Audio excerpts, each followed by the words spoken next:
he said something verbally. Didn't get an explanation. Yeah, I got an explanation, but I mean, I'm not. It was. I don't know what to tell you. It was something that is said. It was something about somebody's mother. Okay, and there was a lot of talking going on out there, but so it was a penalty. Lions guard 73 said something about somebody's mom, and that's why he was penalized. I didn't hear it, but your mama joke would probably get you booked every time. Dan Campbell and Myles Garrett on one of the interesting penalties of the week as we embark on our second edition of After Further Review. Now, last week, there were a lot of bad calls that we were able to point out. This week, fortunately, not as many bad calls, but opportunities for us to explain and educate and inform ourselves in the process of preparing, and hopefully some folks out there as we share this information. Hopefully we get this right. But most of this, we've checked the rule book. We've thought it through. For some of these, I've talked to people who are knowledgeable about the application of the rules, just so folks can understand how it's supposed to work, how it is working, how it isn't working. And it's confusing, Chris, as it relates to the your mama jokes, because the emphasis on taunting is premised on gestures, not words. Yeah, now, right. There is, and it's happened in the past, if there's racially charged language. There was a time when Colin Kaepernick was fined for using racially charged language during a game. But this, saying something about someone's mother, I mean, John Randall would have been penalized every week. A lot of people would have been. Back when he was playing. So I'm uncomfortable with it, because how do you consistently enforce this type of a thing when you know that for every one you hear as an official, there are going to be hundreds that you don't hear? Right. You're not going to take that out of the game by throwing the flag on the rare occasion that you happen to hear the joke about somebody's mother. Yeah, no, I mean, listen, that's to me where, a little common sense has got to come into play here.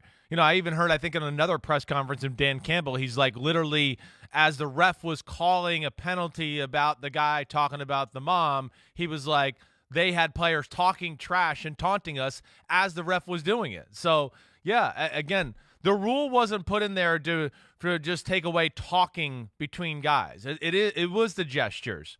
It was. And that to me is where, again, with some of these rules and what we're seeing, the application there, we've lost a little common sense there. No doubt about it. If he's talking about his mom and he's up in his face and he's, going crazy and trying to make a scene, okay, then that's warranted. But if he's making a comment and he's walking by and there's no gesture and he's like, you're fat like your mama, like if they're throwing a flag like that, then the referee's got to get the hell out of here with that. I'm sorry. That's not why the rule was there. And this had an impact on the Lions. They were down 13-7. It was at the end of the third quarter. It happened during the TV timeout. And so the Lions went from 1st and 10 on the Cleveland 42 to 1st and 25 on the Detroit 43. They did not get a first down, and they punted. So they were moving. They were in business. They had a drive going. And the flag that was thrown for something that someone said about someone's mother ended up derailing that drive and potentially impacting the outcome of the game. And look, if that's the rule, that's fine, but they need to do a better job of making sure people understand it's the rule.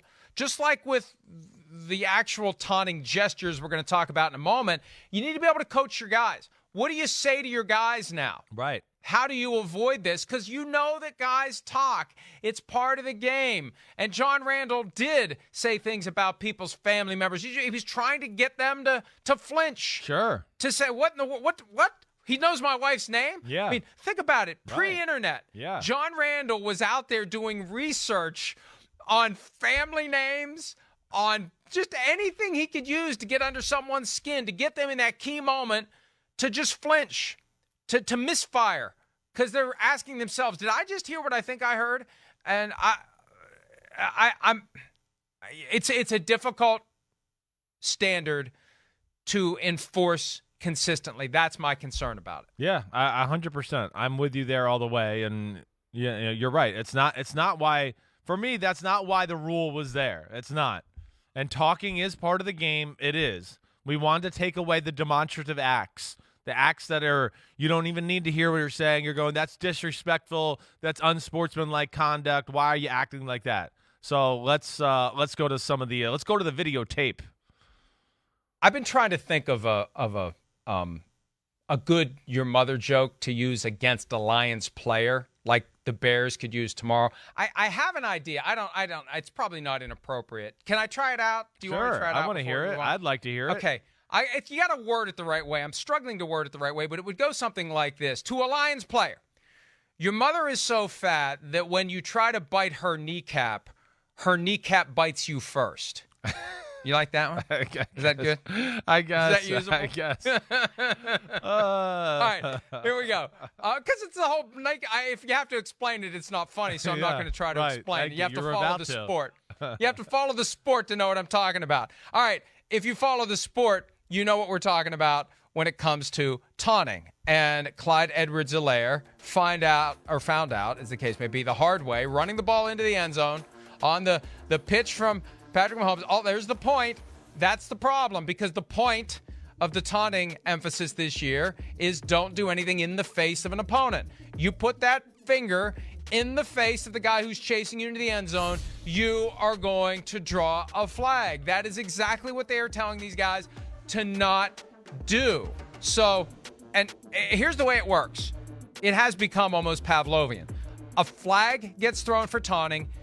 Twitter goes crazy saying no fun league, no fun league, no fun league. Now, I don't know what makes football more fun to have these gestures in it. It doesn't enhance my enjoyment of the game to be able to see a guy stick a finger in someone's face. Stupid. But they know. They're told. The video was sent last week. Don't do this. Don't do this. So I got no sympathy for Clyde Edwards-Helaire or whatever ass-chewing he got from Andy Reid after the fact, because that is clearly within the bounds of what the NFL is trying to eradicate from the game. 100%. I mean, this is cut and dry. I mean, it's literally like out of the playbook. I mean, it's out of the Antoine Winfield, Tyreek Hill conversation that we had last year. So this one, to me, there's nothing. They made the right call. This is the kind of crap, again, I'd like to see out of the sport. Yeah, I'm for this again. I am. I'm not anti-everything as far as referees are concerned. This one they got right. There's no doubt. Oh, my gosh, you scored from the 1-yard line. Look at you. You're special. No, defame that guy who probably had no business being over there trying to tackle you. Wasn't his responsibility, but he's hustling. But, man, put him down as you're walking in for your 1-yard touch. That's exactly what we're trying to stop. And don't give me the no fun league bullcrap, those people out there on Twitter. He could have gotten in the end zone and got a team choreographed dance together, and that would have been fun. The game wasn't better because he pointed to a guy as he walked in the end zone on a 1-yard run. That's the bullcrap we're taking out of the sport. Good job by the referees there. And 2 quick points before we move on. Number one, what they're trying to do is diffuse the possibility that later in the game, not just a fight, right, but Clyde Edwards-Helaire better have his head on a swivel, because the guy into whose face he stuck the finger is going to look for a chance to get him. No doubt. Clean and legal, but he's going to look for a chance to get him. And what's the NFL trying to do? Eradicate unnecessary gratuitous violence from the game as part of the broader push for 18 games. I'm sorry, but that's where we have to. How do we minimize injuries? We minimize injuries by minimizing unnecessary contact. One way to minimize unnecessary contact is to take away that guy's incentive to go find Clyde Edwards-Helaire and knock him on his ass later in the game. Yeah. And it's all part of the broader plan. Yes. Now, the other thing, too, before we move on, of all teams out there, the Chiefs should be the ones who understand this, because it's their fault. Right. It's Tyreek Hill's deuces that helped contribute to this. So it really was stunning to me that they were on the wrong side of this, because they should know. Same game. Another call as we move forward with after further review. This was one where we had a misapplication, a misuse of the limited ability for the replay assistant or the folks in New York to assist with the administration of the game. Because what happened was there was a taunting foul, and after further discussion, a.k.a. somebody who saw the video told the officials that there was a face mask. After further discussion, there was a face mask penalty that was called that offset the taunting. So the taunting happens. The taunting is called. You're getting 15 yards. And then, you know you're getting 15 yards. The flags are on the field. But then later, there's the taunting. That's clearly taunting. We know that's taunting, right? Look, he's getting his money's worth too. I look at it this way. If you're going to taunt, go ahead and do it. They're not going to give you 45 yards. Taunt the hell out of the guy. But then someone sees, Chris, that there was a face mask. And after further discussion, air quotes discussion, they called the face mask foul, and there it is. And that was not seen in real time. How is that not seen? That to me, I mean, that referee's right there. What is he looking at? What is he looking at? During and after the play. Over there. I don't know. But look, they're listening. They're listening. They're not talking to each other. They're listening to New York or the replay assistant. You can tell by the way they're standing. They're not talking to each other. No. They are listening to what someone is telling them. There was a face mask on 29, so the penalty's offset. An egregious and that face was that. mask. And right. and he's celebrating now because he got away with a free taunt. Yeah. He's still going to get fined for it probably. Right. But he got away with a free taunt because they used replay after the fact to do something they shouldn't have done. Drop the flag for a face mask foul. But like, listen, I don't know. You can comment after me here. Again, I got no problem with this. I know I got no problem with this. I'm for getting it right and using common sense. So I know by the letter of the law they're not allowed to do that. But I'm all for this. I am. Again, they got it right on the field, and that's all I think. As somebody who watches the game, loves the sport, that's what I want to see. That's all I care about. I don't really care about in the bylaws it was written just. I understand that, but at the end of the day, I do want it to be right more than anything. And that was an egregious face mask that I do think warranted some taunting when a guy's trying to tear your head off for more than 5 to 6 seconds and won't let go, and then pulling you to the ground.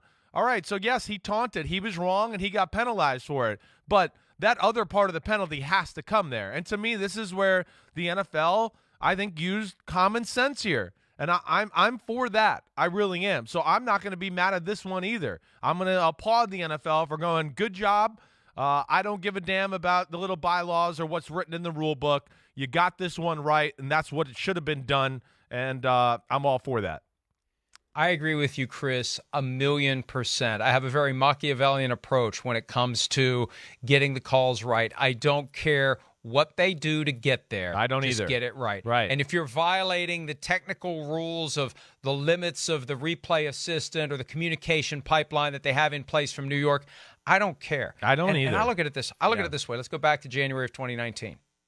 If Al Riveron had simply flipped the switch and said to the referee who was presiding over the NFC Championship game in New Orleans, drop a flag now. Think of all of the headache, heartache, emotional stress, and issues and cluster you-know-whats that the league would have avoided if he had simply done that. And frankly, I've had that conversation with him. He's, I'm not allowed to do it. I can't do it.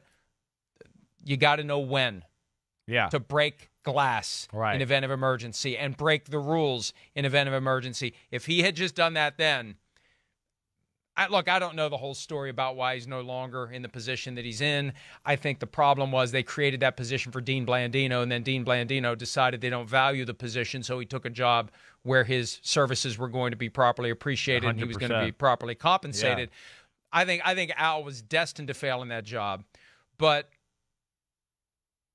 if he had done that, if he had used that pipeline and ordered them to drop a flag, then we get a much different reality moving forward. And I think that they ultimately need to just say, we're going to use this as I've said time and again, a member of the officiating crew who's in the booth, who helps them. Just like I've just got a different perspective. I'm part of the crew. I just have a different perspective. And I'm able to tell you what I see on the same video feed that everyone at home sees it on. They just need to get there. And until they get there, if they want to use it from time to time that way, it sounds like you and I are both in agreement. Go ahead and do it. I'm with you. Go ahead and do it. Right. Go ahead and do it. And I'll take it some of the time. I'd rather it be all the time. Yes. But until they embrace the rule, go ahead and do it, especially in big moments. That's right. Get it right. And if you got to consistently do it, then do it. I don't care. And I don't think you're going to get pushback from fans, talking heads, or coaches at the end of the day, if they're just going to consistently do it and get things right on the field, I don't think you're going to hear coaches complain or worry about it. I'm not. So, I mean, I don't think you will. So, yeah. All right, good. We're on the same page there. Do you think of it this way? Right. Alternate universe. Yeah. Al Riveron tells the referee to throw the flag for pass interference, and it comes out that he did. Right. Do you think that Rams fans are going to revolt? Do you think they're going to boycott the Super Bowl the way that the Saints fans did? The rating in New Orleans for Super Bowl 53 cratered. It was like half or less than half of what it usually is. If you're a Rams fan, how upset are you going to be? Oh, well, we got screwed because they got the call right. Yeah, how exactly dare right. they get the exactly call right? Exactly How right. dare they use That's a mechanism that they have that they're not supposed to use to get the call right? Right. And so that's why they should have done it. Yeah. All right. Next play, this happened in Seattle. Sidney Jones makes an interception and has a lengthy return with it against the Arizona Cardinals and Colt McCoy. After further review, the ruling on the field was overturned. Now, let's remember the standard. Most of the time, they do a good job of remembering the standard. The standard is that clear and obvious evidence is necessary to wipe this play out, not just the pick, but the return down inside the 5. You need clear and obvious evidence that the ruling on the field was incorrect. Do you see anything clear and obvious? Understanding that the rule allows the ball to touch the ground while you're trying to catch it. It's allowed to touch. You just can't move. Is it clear and obvious? The old 50 drunks in a bar standard. Clear and obvious that the ruling on the field was incorrect. I don't think it was clear and obvious. And we need a refresher. We need a reminder from time to time. You're not officiating from scratch when you look at these plays. You are asking yourself, is it clearly and obviously wrong? If the ruling on the field had been incomplete, it's not clearly and obviously wrong. If the ruling on the field is that it's a catch, it's not clearly and obviously wrong. And they need to accept that there's that gray area that is going to prevent calls from being overturned. And they need to be true to that gray area, Chris, and they weren't true to it in that moment. Yeah, yes, I guess. I don't. I mean, again, here's one where I'm going to kind of agree with the NFL on this one for the way how it was called. You know, I mean, again, can we show the replay one more time? You know, to me, again, and you're right. If you got 50 people, if you got 50 drunks in a bar, you're right. You're going to have some disagreements. You are, but I don't know. My experience in football, you know, even watching this live, and I remember watching it, you know, I felt like the ground helped him catch the football, clearly. I did not think his hands had it, and that the fact that the ball was controlled through his hands there, and then it touched the ground. See, to me there, it was more like the hands were on it, but he didn't catch it. It moved significantly, I thought, within his chest to where, hey, yes, my football experience, I would have said that's not a catch. Now, yes, that's where the clear and obvious thing does get a little bit, you know, cloudy there as far as that discussion. And you're right. I think a lot of people, there's going to be some disagreements.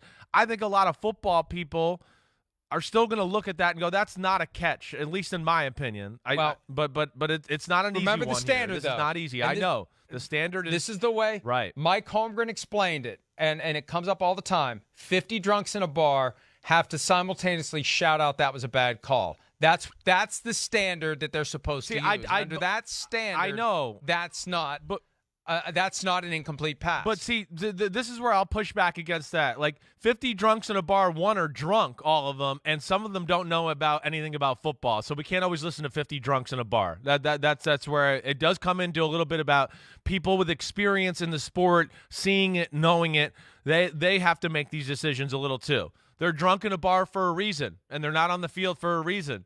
So that's where I'd go, let's change that phrase to a degree. And for me, again, I'm not saying I'm right here, but I think just clear and obvious. But clear and obvious, that's how you explain what clear and obvious means.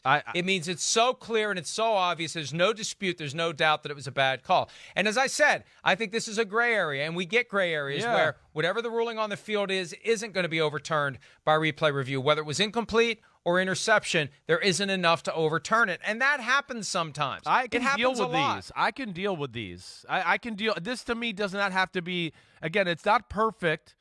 And yeah, you're right. I'm not trying to like disprove you or argue there. This is a tough one. It is. and I can get behind them overturning it. I could have got behind them also keeping it the same, I guess is what I'm saying here.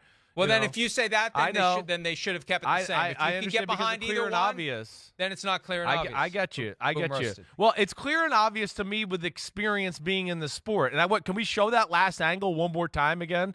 That to me, I guess, is what I'm trying to say more than anything. I know it's not easy here, but yeah, just go back just a little bit farther here. Again, to me, the hands are on the side of the ball. Let's let it go. Hands are on the side of the ball. You could see it squeaking through the hands. You see that ball significantly move, I feel like, as it hits the ground.